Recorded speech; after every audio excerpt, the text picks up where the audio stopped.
Do you want your own stream deck? Do you want to not pay $250 for it? Hello everybody, Sean here, back again with another little video. Today we're going to be talking stream decks. And I'm too broke to pay $250 for a nice fancy Elgato stream deck, so I decided to take the long way and build my own. As you can see, this is it right here. I know it's a little large for a stream deck, if that's what we're gonna call it, and this might not be the best for a lot of people, but I feel like this is perfect for me.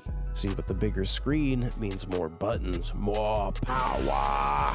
And I really like the size of it. I like having a nice big display where I can see because I'm pretty blind. I have trouble reading, trouble talking. I have a lot of troubles. But no, this thing's pretty sweet, and it is running companion software. We'll go into details a little further in the video. Currently, I have OBS and my voice mod controlled through this thing. I have nice fancy buttons here. For now, I just want to talk some options. So originally, instead of having a whole other monitor set up at my station, I just decided I was going to try out a couple things, you know, like an old Kindle Fire HD I had lying around. These things are really old, but the main goal was to use this companion software. And it runs through a web browser, and a lot of these older devices, they can't display it, so I had to figure out something else. Right, this old jank Samsung tried this old jank Samsung tablet. I think it's like a Galaxy Note, but that also had trouble displaying the web browser. Now, there are alternative methods. You can run it on a Raspberry Pi, which I was doing at first, but for voice mod to work, it had to be running on my own computer. So that is what made me decide to go this route. Running it on a Raspberry Pi is very cost effective and not a bad idea. And you can also get one of these little TFT screens. They're small, tiny, compact, and very good to use. But as you can see, the size is pretty tiny. You know, it's like a 3.5-inch touch screen. You can't really have a lot of buttons fit onto there. It'd be very tiny. And I'm a power user, baby. Okay, so how I was actually able to get this monitor, because it originally goes for like $100-something on Amazon, was through a local bidding site, and I purchased it for around $28, which is very cost effective against the Elgato Stream Deck, and mine is bigger, because that's what matters. It's not about how big it is, it's about how you use it. Now, I know a lot of you guys are not going to be able to like do the same thing. You know, you guys might not have access to a local bidding site or something. So, you know, if you can get your hands on a nice cheap touchscreen monitor, you guys could probably follow the same things I did. Or like I said, you could try a Raspberry Pi. This would work great. You could just get like a bigger screen for one of these too, which would still make it fairly cost effective against the Elgato Stream Deck, depending on what size you would like. Now let's talk about the software a little bit. So it's called Bitfocus Companion, and it is a free application. It is very, very amazing. And so basically you set it up, you go through your configuration, set it up how you would like, what you want to do. You set up connections, you get plugins for stuff like OBS and other things. And basically you just go into the software and you make a button for stuff. So like, for example, if I wanted to switch my scene in OBS, I just tap, you know, chill scene. What's up, guys? Now we're doing this. This is pretty cool. And back to the screen. So if I wanted to like stop recording, obviously you can see the recording is in progress. But say, you know, I have a bunch of buttons here. Like if I wanted to mute my mic,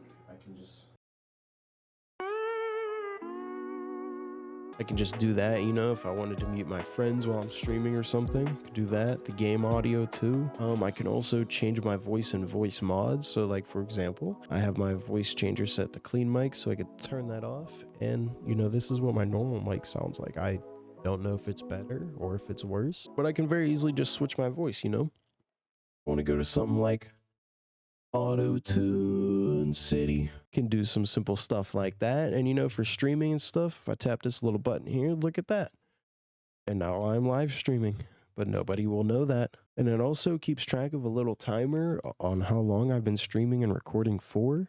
Obviously, I am recording this in OBS, so that's why the recording is active. You could also set up like keyboard shortcuts and macros. So, you know, for like Adobe Premiere users, if you want like macros for, I don't know, just about anything under the sun, you could do that too. Have a little button to push. So something I forgot to mention is that I could also have like sound effects through voice mod as well. Though I have to make buttons for them and do a little bit of coding. I'm not much of a coder. Had ChatGPT do some work for me. Okay, everybody, we're on the computer side of things now. So in order to set this up, you're going to need this application right here. It is called Companion. And you're going to need to create an account with them. I already have. So when you click download, it's going to ask you to sign in or create an account, and then it'll take you to this page right here. What you're going to want to do is download Companion, this one right here. I downloaded the stable version, and this is for Windows. Like I said, there's also the option to do it on a Raspberry Pi if you want to go that route. Download that, set it up. I mostly just did default settings for my installation. I didn't really change nothing at all. So after downloading and installing Companion, this should be the screen you see. You should come up with the little Companion GUI here. You can bind it to a network interface if you want. Say if you got like an Ethernet card or like a Wi-Fi card, you know, you want to switch it up, do something different. Couple settings here: start minimized, run at login. I don't have any of those on. Developer modules path, you don't really need to play with that unless you're a developer making your own module for Companion. After that, you hit launch GUI, and then it brings you up to this page, and it should bring you to the configuration wizard. And like I said, I just left everything at default. You know, watch for newly connected USB devices. This is important if you're trying to plug in, say, a USB touchscreen or something of that sort.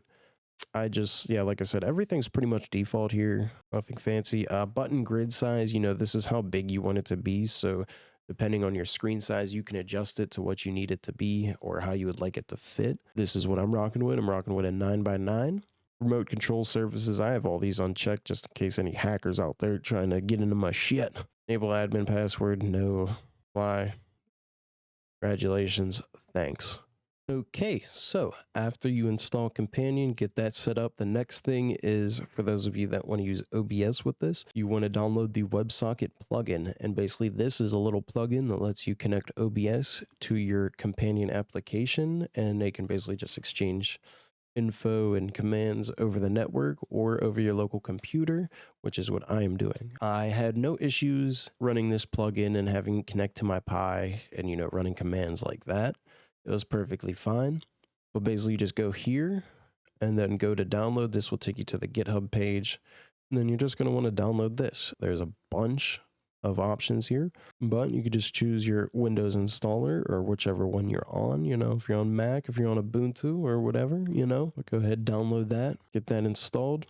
Okay, and now I know this is going to get a little trippy here because I'm recording in OBS as I'm trying to demonstrate some things.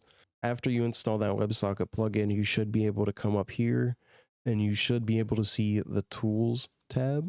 Come down here, click Web Server Settings, and make sure that it is enabled. And you will get like a little prompt saying that WebSocket's running or something. You can enable authentication, you know, put in your little password. If you don't like the pop-ups every time you open OBS, you could disable that there. I'm going to hit show my connect info. Obviously, I'm going to censor out my password because that is my password and that is my QR code, mine. But your server IP is basically going to be your local IP or whatever you're trying to connect to. So say if you're on your network, you need to find out the IP address of your Raspberry Pi or something like that, if that's what you're connecting to. If you're connecting to your own computer, for those of you that say you don't know how to get your own IP address, just type in ipconfig in command prompt and it gives you your IP right there. You want to use IPv4 address, so that is the one I'm using. As you can see, these two match. Server port, it's default, nothing crazy. After you do that, you want to go back into Companion and then you click on the little connections tab.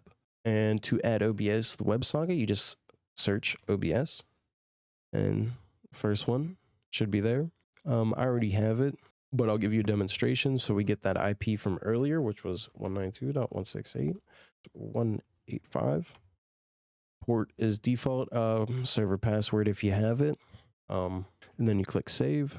I already have it set up, so this is my setup, which is working perfectly fine. But that's how you get OBS set up inside of Companion. Next up is to set up some buttons. So depending on what you're trying to do, you know, whether you want to switch scenes, you know, start recording, what you want to do is find an empty spot, click on create button, and you could name the button, throw in some text or something, you know. It's like, say if you want a recording button, do that, customize the font, make it fit on one line. You could change the color. And then you want to come down here to step 1. So for specific things, you can search it. But if you're not too sure, you click the folder icon on the right and then OBS. And this brings down everything you can do with this application and plugin. So say toggle recording pause. You're going to want to choose toggle recording. As you can see, toggle recording, it's simply put, you push the button, it starts recording, push it again, it stops. As you can see with my already made button, that's what I have it doing, plus some extra stuff, which we'll get into in a second. But you can make all sorts of buttons. Also, there's a little top bar, so if you don't want that, you just click hide, and that's how you get a nice clean looking button. You can also change the image of it, which I have done for a lot of these. So I've made my own icons. So for example, recording on, recording off, you know, it's just a little circle.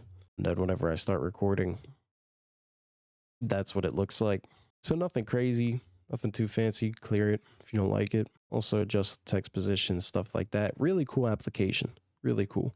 There's also a little feedbacks tab, which you can have it do something whenever you push the button. So in my already made button, I have custom variables set up for a lot of my buttons.